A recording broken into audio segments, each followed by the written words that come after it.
Welcome back everyone. Welcome to this particular lecture on transducer. So what is a transducer? Transducer is a device which will convert the energy from one form to the another. So this energy can be electrical, mechanical, chemical, optical or thermal. So if the transducer have that electrical energy in input or output, we call it as electrical transducer. Okay. Suppose for example a loudspeaker. Okay. Loudspeaker will convert the electrical energy to the sound energy. So transducers are classified into two types. One is active, another one is a passive transducer. So active transducers, they are self-generating type. They can develop their own voltage or current as the output signal. And the energy required to produce this output signal is obtained directly from the physical phenomena being measured. Another type of transducer is passive transducer, which is called the externally powered transducer. They derive the power required for energy conversion from an external power source. Now, these are some basic requirements from a good transducer. We will call it a transducer is good if it has this following characteristics. First one is the linearity. The input-output characteristics of the transducer should be linear. That means it should follow the Ohm's law. Then ruggedness. What is ruggedness? The transducer, it is the ability of a transducer to withstand the harsh environmental conditions. That means if your transducer is a good transducer, even if you are applying very high voltage, very high temperature, after withstanding those harsh inputs, your transducer, if it keeps on operating safely, we will call it is a good transducer. Next is repeatability. It says the transducer should produce identical output signals when the same input signal is applied at different times under the same environmental conditions. That means the transducer should produce the same output under the same operating conditions. High stability and reliability.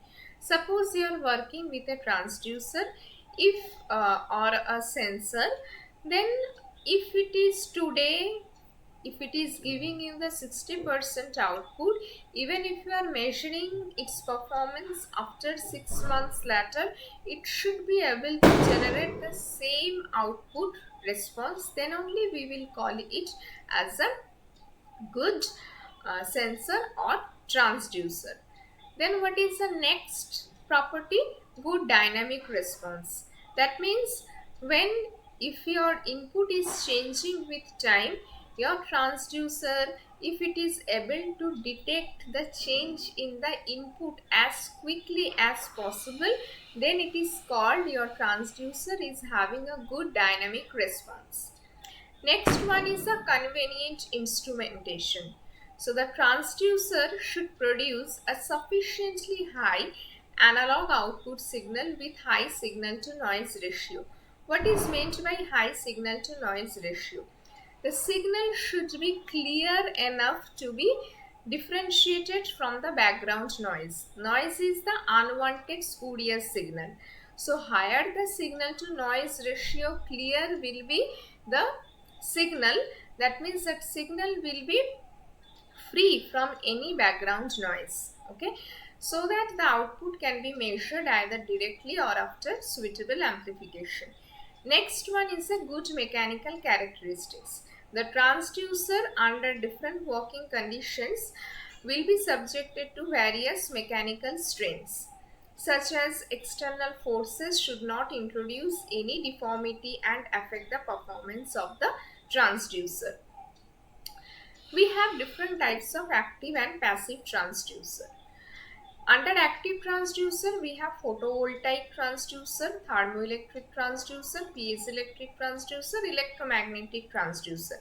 Photovoltaic means it will convert the solar energy to the electrical energy. Thermoelectric is thermal energy to electrical energy and vice versa. Piezoelectric means mechanical pressure stress to the electrical voltage. Electromagnetic is electrical signal to the mechanical signal in terms of the electromagnetic induction. So we have passive transducer also. What are the examples? Variable resistance. So suppose you are applying some mechanical pressure or force to the transducer, and how much amount of a mechanical quantity is applied as the input, that will be measured in terms of the change in the resistance. Optoelectronic is optical or the light energy to the electrical energy. Variable reactance, it is similar to the variable resistance. Only difference is that when we are giving the mechanical input to this kind of transducer, what amount of mechanical input we are applying, that will be measured in terms of the change in the reactance. So variable resistance, it is again classified into photoconductors, strain gauge, thermistor. Optoelectronic, it is again classified into two types, photoemissive and photojunctions. And variable reactance, it is classified into inductive and capacitive. Under inductive, we have the variable reluctance, variable permeability, Lvdt and eddy current. Whereas under capacitive, we have the variable area, variable separation and variable permeability. So next, we will see the displacement transducer. What is a displacement transducer? It is an electromechanical device which is used to convert the mechanical motion or vibrations into a variable electrical signal. So there are two types of displacement transducers. One is capacitive transducer, another one is inductive transducer. Under inductive transducer, we have variable inductance transducer and linear variable differential transformer or LVDT. So in capacitive transducer, it is based on the principle of the parallel plate capacitor. Suppose here we have this diaphragm. So diaphragm, let us consider this diaphragm is one of the parallel plates of the parallel plate capacitor, and the another parallel plate is a static plate. So this diaphragm, it is a thin flexible material which can be made up of the metal, plastic. So when we apply the pressure on this diaphragm, the flexible part, it bends. So as I told, this diaphragm acts as one of the parallel plate of the parallel plate capacitor. If it bends, now let's say this is the deflected diaphragm after applying the pressure. So in that case, what will happen? The distance between this diaphragm and this static plate will get changed. Okay, so this D will get changed. We know this formula, C equals to epsilon naught epsilon R A by D, where area is the A is the area of each plate, D is the distance between the parallel plates, epsilon is the permittivity of space, and epsilon R is a relative dielectric constant. Okay, so as the distance is changing between these two, so what will happen? The capacitance will also get changed. Okay, so if we can measure the change in the capacitance, we will be get to know how much is the change in the distance or how much is the displacement. So this is the fundamental concept between the capacitive transducer. Next is the inductive transducer. In inductive transducer, what happens when a force is applied? Suppose this is my metallic armature. When we are applying some pressure or force on this armature, there will be some displacement in the armature. And here we have this ferromagnetic core. On this coil is wounded. Okay, so there is some air gap between the metallic armature and this ferromagnetic core. So as we apply pressure or force on this armature, as this armature is getting displaced, what will happen? The air gap between this armature and ferromagnetic core will also get changed, and as a result, the inductance in this coil will also get changed, and this change in the inductance we can measure in terms of the change in the electrical output voltage. Next is linear variable differential transformer. So this linear variable differential transformer, it is used to convert the linear displacement to the electrical signal. So this type of transformer operates on the principle of mutual induction where flux produces in the primary winding and links with the secondary winding. And according to the secondary voltage difference output of Lvdt obtained, that's why it is called the variable transformer. And it has high accuracy compared to the previous inductive transducer that we have seen. So what is the working principle in this Lvdt? Here we have, in the primary side we have this primary winding, and the secondary winding, it is split into two equal parts. That in second, it is called secondary S1 and S2. That means the number of turns in S1 and S2 are equal, and we are placing a core in between the primary and the secondary.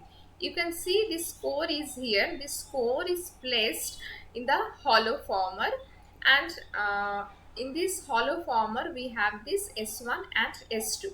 So this permeability of this core, soft iron core, it is very high. We are applying the AC voltage at the primary winding.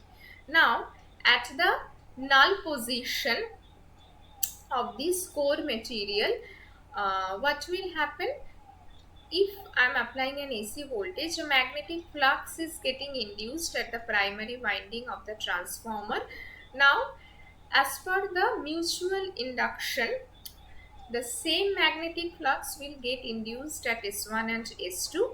As a result, some EMF will get induced at S1 and S2. When the core is at null position, that means when the core is faced equally by this S1 and S2, at that time the output voltage difference between E1, let's say in S1 the output voltage is E1 and in S2 the output voltage is E2. So when the core is at null position, this E1 minus E2 will be 0. Now, let's say the core is moving upwards. As you can see, core is moving upwards. So in that case, you can see more portion of this core is faced by this S1. Okay. So in that case, more EMF will get induced in S1 than S2. So here the output voltage E1 minus E2 will be positive. Next case. Now the core is moving down. Here the more portion of the core is faced by S2 than S1. So in this case, more EMF is getting induced in S2 than S1. So here E1 minus E2 will be negative. So if we plot this situation in graph, how it will look like? We have this output voltage in the y-axis versus displacement.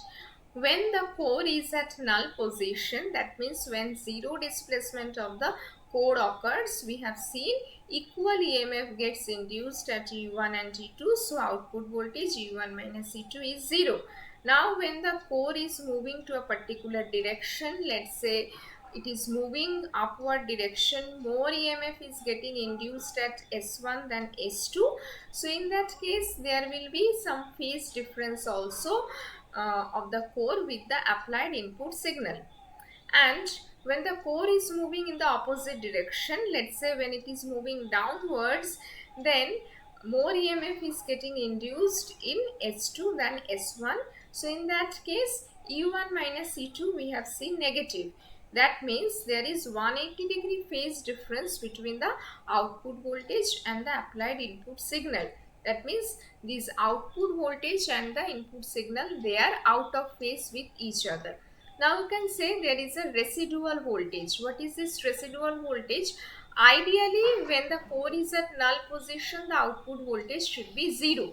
But practically, even when the core is at null position, still we observe a very small amount of output voltage, that is called the residual voltage.